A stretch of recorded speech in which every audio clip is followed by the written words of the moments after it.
How could this happen to me? I've made my mistakes, got nowhere to run. The night goes on as I'm fading away. Well, ladies and gentlemen, once again, we have yet another anime betrayal. Trump has snaked Zelensky again. It's been about a week or two since he did the post that was obviously sarcasm, where he pretended that he thought that Zelensky was on the verge of winning this war as a way to try to gaslight and concern troll the Europeans into taking this whole thing over. But now it seems we've had a reverse of the reverse of the reverse. Or if you go from concern trolling to not concern trolling, is that a reverse? Is that going straight? I don't even know. But Zelensky came back to Washington again, and we had yet again more drama. More drama provided by people who were familiar with the situation, aka the most reliable people possible. My guess personally is that Zelensky himself probably leaked this. Okay, so let's go look at this. This is the Financial Times, very legitimate, serious adult news source. Trump urged Zelensky to accept Putin's terms or be destroyed by Russia. Like, once again, it's people can say that the UCU or the Ukraine Cinematic Universe is like a cringy thing, but like this sounds like something from a movie. It's like Thanos is like, submit or be destroyed. Like something like that.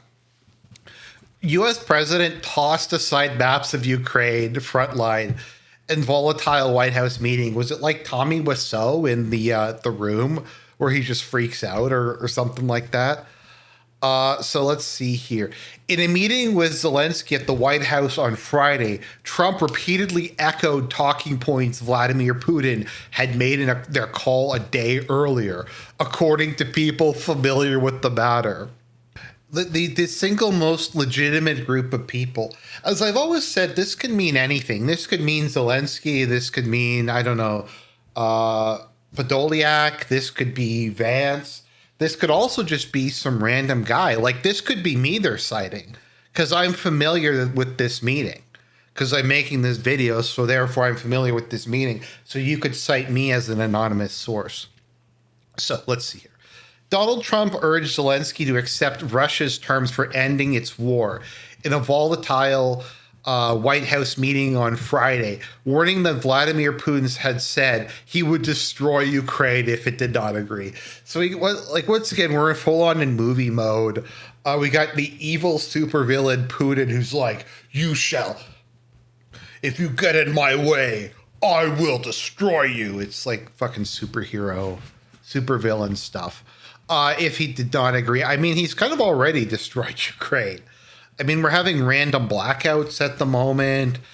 People are probably going to freeze during the winter. It's pretty bad. I don't think Putin really has to threaten that at the moment. The meeting between the U.S. and Ukrainian presidents descended many times into a shouting match, with Trump cursing all the time. People with familiar with the matter said, I should start a business like where I provide anonymous quotes and I provide like anonymous information. So I could just like say, well, what is the matter? And they tell me what it is. And then they go, well, what do you want me to say? And they'll tell me. And I'm like, okay, I'm familiar with it now. And I'll just repeat what they say. And then there we go. Trump was cursing all the time. They added that the U.S. president tossed aside maps of the front line in Ukraine, insisting Zelensky surrender the entire Donbas region to Putin, and repeatedly echoed talking points the Russian leader had made in their call a day earlier. So Zelensky always has these maps he brings with him to try to show like, no, actually we're winning. Actually, the front line's moving in the right direction. It's all just a scam. The official maps, the Institute for the Study of War, I think it's Deep State UA who gets their, who pretty obviously gets their information directly from the Ukrainian army. Our own sources are wrong. I have these super secret maps that show that our forces took Volgograd last week. And he always shows these, and Trump always has to look at them. Now, it would be funny if this was true. if he just said fuck off and just threw the map across the room and it's just like, come here with your like, I mean, I guess Zelensky used to be a comedian, so maybe it's like a prop gag, like a prop gag or something like that. I don't know. So I like this, like, talking points. Like, what does talking points mean? It's not explained. I mean, is it a talking point if Putin says the sky is blue? Is it a talking point if Putin says that Ukraine's electrical system is collapsing? Is it a talking point to say that they're firing missiles at Ukraine on a nightly basis and they can't intercept them? Apparently, these are talking points. And this is this weird postmodern idea that if Putin says something, even if it's factually accurate, we have to pretend that it's not true because Putin are bad. Though Ukraine ultimately managed to swing Trump back to endorsing a freeze of the current front lines, the acrimonious meeting appeared to reflect the capricious nature of Trump's position on the war. Wow, it's a lot of 10-cent words there. And his willingness to endorse Putin's maximalist demands. Financial Times is run by such scumbags. Like, it's the thing I always wonder, do they know that they're lying when they say stuff like that? Because that's not maximalist demands. Like, from my understanding, and they say this at one point, they define the maximalist demands as only Donetsk and Luhansk would be given to Russia, and Russia would basically give up on the other two territories. And that is a maximalist demands to these people. So the meeting between Trump and Zelensky came amid a fresh push by the U.S. president to end Russia's war following the ceasefire secured between Israel and Hamas. You know, I'm just gonna ask the question: why is it Trump's job to solve this problem? Like, why is it Trump's job to go in and fix this? You can argue, well, America got them into this situation, but I thought that this was an unprovoked invasion. I thought nothing that the West did it. So America has no moral culpability in this situation. So, like, why should he help Zelensky? What does he have to gain from it? I don't know, some vague belief in democracy or whatever it is we're going through at the moment. Well, his buddies in the EU are canceling elections and removing candidates because they like Tolkien, which actually happened in Germany. But like, why does Trump have to like do any of this? Like, why does he have to care? Unless we're going with just a basic, he has to care about human suffering. But just saying that. Zelensky and his team went to the White House hoping to persuade Trump to supply them with long-range Tomahawk cruise missiles. But the U.S. president ultimately declined to do so. Okay, I don't get this. And this is, you know what, I'm going to ask ChatGPT. Let's see what ChatGPT has to say. Okay, I asked ChatGPT, and it said that the Tomahawk cruise missiles have long range. And they might be able to guarantee victory because Ukraine could fire them at targets inside of Russia. And if they hit a fuel depot, there's only going to be about 60 of them anyways. So that's somehow going to destroy it. Okay, it wasn't able to give me anything resembling an actual solution. It just said that it could hit like 60 targets inside of Russia. So I asked, well, why doesn't Ukraine lost the war if Russia fires 60 cruise missiles at them a night sometimes? And it said because Ukraine has better air defenses. So I guess that's what I'm going to have to go with. Anyways, back to this. The tense meaning, like, once again, if somebody in the chat, I know I have some people who are pro-Ukraine who watch this channel.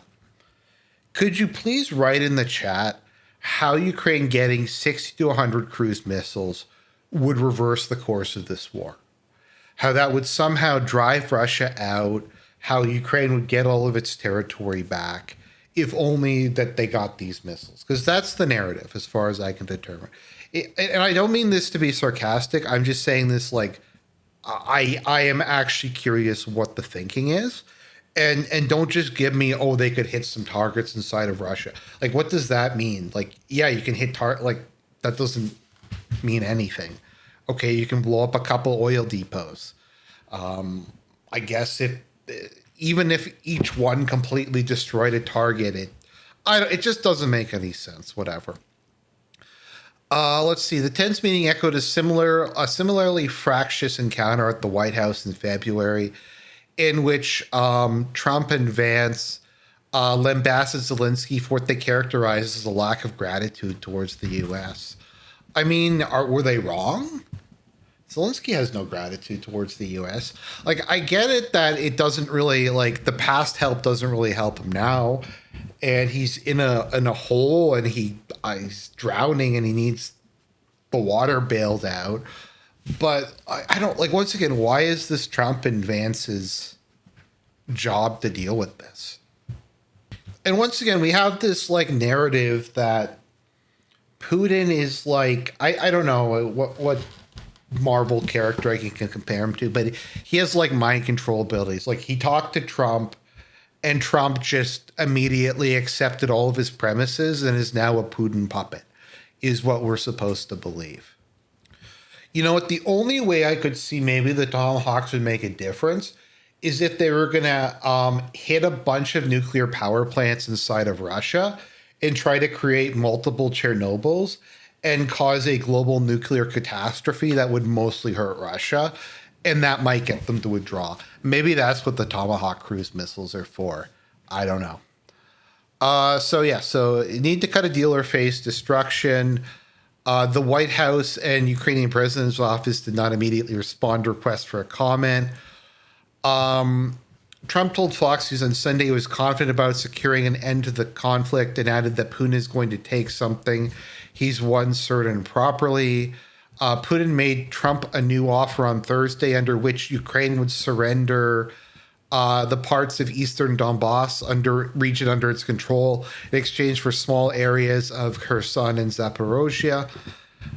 Now, did Putin make this? So I've heard some speculation. The guys in the Duran were talking about this. On one hand, Putin is so obsessed with getting a deal. There has been a concern since the start of this war that if Russia won, Putin would accept some like lame peace deal that wouldn't address any of the underlying issues. And now when victory is so close, he's somehow gonna drop the ball at the last possible minute. So some people think he did actually offer this sweetheart deal. Some people say that this deal was from August. I don't know. I've heard all kinds of different things. Let's see. Where does this come from? Does it say where this is from? Putin made a new offer to Trump on Thursday. According to who? It doesn't say. Okay, according to just someone. Maybe that was from the Fox News interview. I don't know. The meeting also ended acrimoniously after Putin rejected Trump's push for an immediate ceasefire. It digressed at length about medieval Ukrainian history, prompting the U.S. to explore ramped up. So, like, once again, this sounds like a meme. It's like, hey, remember that that Putin interview with Tucker Carlson? Let's bring that back up. Like, this sounds, I don't know if I believe any of this. Then again, this is the Financial Times. But ceding the remainder of Donbas still under Ukrainian control would be a non-starter for Ukraine, as it would hand Moscow territory it has only partially occupied for more than a decade and failed to seize despite its efforts since Putin ordered the invasion in 2022. It is only partially, I don't know, it's not very well worded.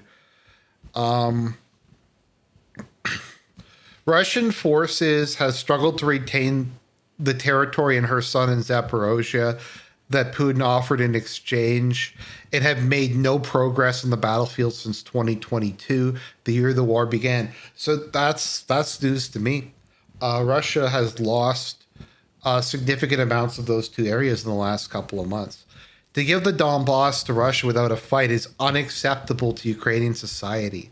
And Putin knows that. Apparently, the last 3 years have not been a fight. It's not been a fight. The hundreds of thousands of Ukrainian men who've died in this war, that wasn't a fight. That would be giving up without fighting. He said that Putin might be pushing the contentious idea with a purpose to cause division within Ukraine and undermine our unity. Once again, why Trump? These people hate you. These people despise you. Like, they openly hate you. Why are you trying to help them? They say that you're like Putin's puppet. They say that you're weak, that you're a pussy, that you're a bitch. And they just keep insulting you. And they put out these articles and slam you, and you're obsessed with them liking you. Why? Why do you care so much about these fucking F-slurs? These people are the most, like, duplicitous snakes on the planet, and you let yourself be controlled by them. Fuck, I wish this was on, I was posting this on Odyssey so I could use the F-slur, but it's so annoying. Zelensky was, the three other European officials briefed on the White House discussion from somebody, we aren't going to tell you who, confirmed that Trump had spent much of the meeting lecturing Zelensky, repeating Putin's arguments about the conflict and urging him to accept the Russian proposal. Zelensky was very negative following the meeting, according to one of the officials, adding that European leaders were not optimistic but pragmatic with playing the next steps. Trump, tell them to go fuck themselves. What are they going to do? What is Zelensky going to do if you just tell him, look, I'm tired of the backbiting. I'm tired of you people like running gay ops in the background. I'm tired of your buddies in the media undermining me. You were the one who got me impeached the first time. So fuck you, Zelensky, and Biden and Mertz, the Hearst, and Starmer, and all these other losers, and just tell them to go pound sand. And what are they going to do? What are they going to do? They can't do shit because, they're bitches. Germany is the country who had their energy infrastructure blown up, probably by the U.S. and Ukraine. And they're like, thank you, sir. Can I have another? Can you blow up some more of my energy infrastructure? And their current leader is such a cock that he got the EU to sanction his own country so they could never have affordable energy again. Like, why are you listening to these fucking losers? Like, stop.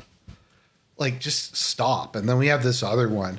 We've got this fucking Zelensky here wearing the suit but not the tie. So just days after musing about giving Zelensky Tomahawk missiles to strike Russia, Trump's latest swerve on the war appeared to stem from a call with Putin last week. Putin demanded that Kiev surrender the Donetsk region of Donbas as a condition to end the war. So that's my message. European diplomat briefed on the White House exchange, described it as a mess, and said Trump also went on and on about his grievances of not getting the Nobel Peace Prize. Once again, that probably actually did happen. The message was that Russia only wants Donbas, and this is a good deal, and Putin wants to end the war, and it can be done quickly, the diplomat said. Trump, however, emerged from the meeting with Zelensky calling for a ceasefire along the front line. So, yeah, I'm just going to say, I think we get the idea. Look, Trump, the media is bashing you again. Zelensky's the one who fucking leaked this. All your friends in Europe who smile at you and call you daddy and say you're awesome are going to go back to backbiting you. And you're just going to take it because you're a bitch. And I don't really know how else to put it. Like, maybe you're scared because they tried to kill you or something. But if you don't want to make the hard decisions, if you don't want to be the big boy, if you don't want to wear the big boy pants, then you shouldn't fucking be president. And I'm just tired of it. It's just, anyways, that God bless. That's the video for today.